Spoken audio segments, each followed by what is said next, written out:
국회의원 250명으로 줄이겠다라고 밝혔습니다. 들어보십시오.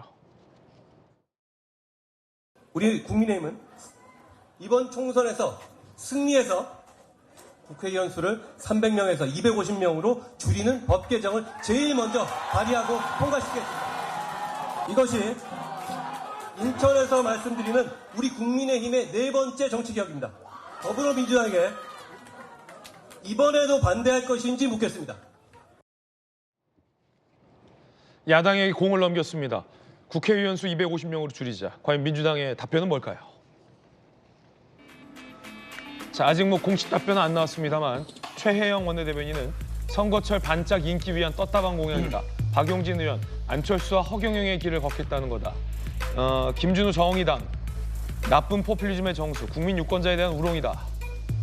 일단은 부정적인 입장들이 나오고 있습니다. 민주당 이재명 대표는 이거 받을까요, 안 받을까요? 국회의원 250명으로 줄이자.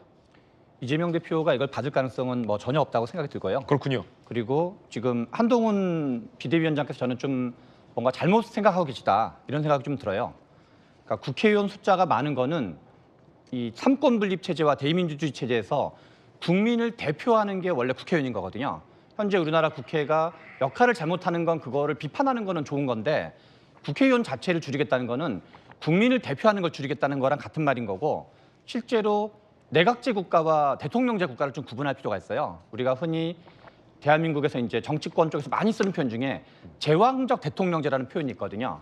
그런데 미국에는 우리가 왜 삼권 분립이라고 그러잖아요. 삼권 분립이라는 말이 행정은 행정부가, 입법은 입법부가, 사법은 사법부가인데 미국은 트럼프 대통령이 됐건 바이든 대통령이 됐건 정부는 법안 발의권을 가지고 있지 않아요. 그렇기 때문에 그리고 우리나라는 특히나 오랫동안 왕조 전통이 있기 때문에 대통령 자체가 제왕적이라기보다는 행정부 자체의 권한이 엄청나게 많거든요. 그래서 법안 발의권, 그리고 미국 같은 경우는 감사원이 의회 산하기구로 있는 거지 행정부 산하기구로 있지 않고 그리고 미국은 예산, 감액, 증액 등등을 예산에 대한 정권이 의회에 있어요. 우리나라는 사실상 기획재정부가 이제 예산 증액권을 가지고 있는 건데 이런 측면에서 만약에 국회의원 숫자를 줄이면 대한민국에서 행정부, 그다음에 대통령, 그리고 또 넓게 보면 우리가 사는 사회는 자본주의 사회이기 때문에 기업이 좋은 역할을 많이 하지만 행정 권력과 별개로 어떤 대기업 권력, 어떤 자본의 권력이라는 게 있는 거거든요. 그래서 실은 대한민국을 넓게 보면 행정부 체계, 기업, 그다음에 어떤 선출된 그 어떤 정치 이런 것이 조화를 이루면서 삼권 분립 또는 사권 분립을 해야 되는 건데 한동훈 위원장이 만약에 국회가 무슨 국회 의석을 줄이는 게 좋은 거라면 아예 그냥 한 10석 정도로 한 290석 다 날리고 10석을 하면은 더 좋은 건지 저는 지금 많은 분들이 얘기하는 것처럼 한동훈 비대위원장이 얘기하는 건 너무 좀 저렴한 포퓰리즘이다 이런 생각이 듭니다. 말씀 주신 것처럼 여러 가지 논란이 가능한 대목 같습니다. 일단 민주당의 친명 인사들, 비명 인사들은 부정적으로 보고 있는 기류가 전해지고 있습니다. 그런데 5년 전 재채기가 나올 뻔해서 5년 전 친명 좌장도 이런 얘기했습니다.